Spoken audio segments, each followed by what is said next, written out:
Mercedes-Benz GLE Coupe review. As if it weren't big, brash and lairy-looking enough for you to have figured it out, this is the Mercedes-Benz GLE Coupe, the Stuttgart firm's answer to the big sports SUV coupe conundrum and a direct rival to the BMW X6 and Range Rover Sport. Although the latter is set to make its own dedicated assault on the SUV-cum-sports-coupe segment in 2017. The GLE Coupe comes with a choice of three engines, either the venerable 255 bhp 3.0-liter V6 diesel or two petrol-powered AMG models, complete with a new 9-speed torque converter automatic gearbox, except for the range-topping GLE 63S, which comes with a 7-speed version. The GLE 43 comes with an AMG breathed-on 3.0-liter V6 petrol engine producing 362 bhp. While the full fire-breathing AMG is reserved for the GLE 63S, which comes with a 577 bhp 5.5-liter V8 engine. There are also two trim levels to choose from, with the entry-level AMG line coming equipped with heated, auto-dimming and folding mirrors, parking sensors, reversing camera, heated front seats, climate control and a DAB tuner. While the flagship design O-line spec includes a panoramic sunroof, 360-degree camera, heated, cooling and massaging front seats, heated rear seats and a Harman Kardon surround sound system. The AMG models each come with their own trim, although the GLE 43 is available with the Designo standard equipment. The standard car gains all the standard equipment found on the AMG line model but adds AMG Tune suspension, 4MATIC system and exhaust system along with an aggressive body kit, while the GLE 63S gets 22-in alloy wheels, a high-performance braking system, electronic body roll control, a more aggressive body kit and a Harman Kardon stereo system as standard. The handling is pretty decent.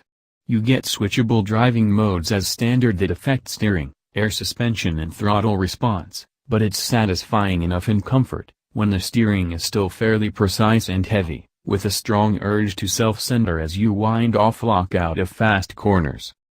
Sport mode brings even weightier response and holds a consistent heft through corners, but it's not really any more entertaining or involving and ultimately still feels quite anodyne. Even so, body control isn't sloppy and there's plenty of grip from the permanent four-wheel drive system, so the GLE certainly delivers thrills through sheer pace and lateral traction, even if it is more inclined to understeer than you might expect, and there's none of the fingertip-sensitive response that the Range Rover Sport does so well. And the ride comfort? Well, standard 21-in alloy wheels even on the entry-level 350D AMG line model probably don't help, so even with the air suspension softening the initial bump absorption, you still get a subtle shimmy and bounce over most urban roads.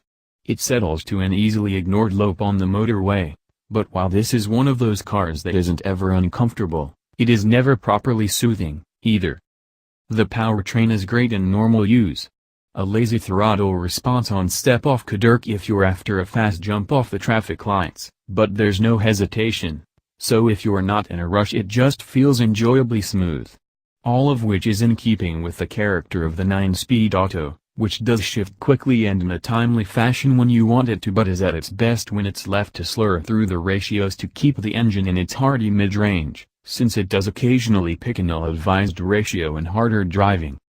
Refinement is good, although the big wheels inevitably kick up quite a roar at higher speeds, to accompany noticeable wind flutter, but engine noise is very subdued and no one would accuse the GLE 350D of being remotely unrefined. While the dash is a little busy, it feels lavishly finished, with top-notch materials in the right places and an appropriately indulgent sense of occasion. Having said that, the driver's seat, which has standard electric adjustment, doesn't drop as low as we'd like. The latest generation command multimedia system can seem remarkably overcomplicated at times and rearward visibility is abysmal. Rear passenger space isn't so bad, children and average-height adults will be fine, although taller adults might feel uncomfortably close to the ceiling. The boot is big and will serve the purposes for family motoring, but it does have an inconveniently high load lip. The GLE Coupe is a perfectly accomplished SUV. The control weights are good, The powertrain is really quite excellent, the standard equipment is hard to fault and the handling feels meaty and precise.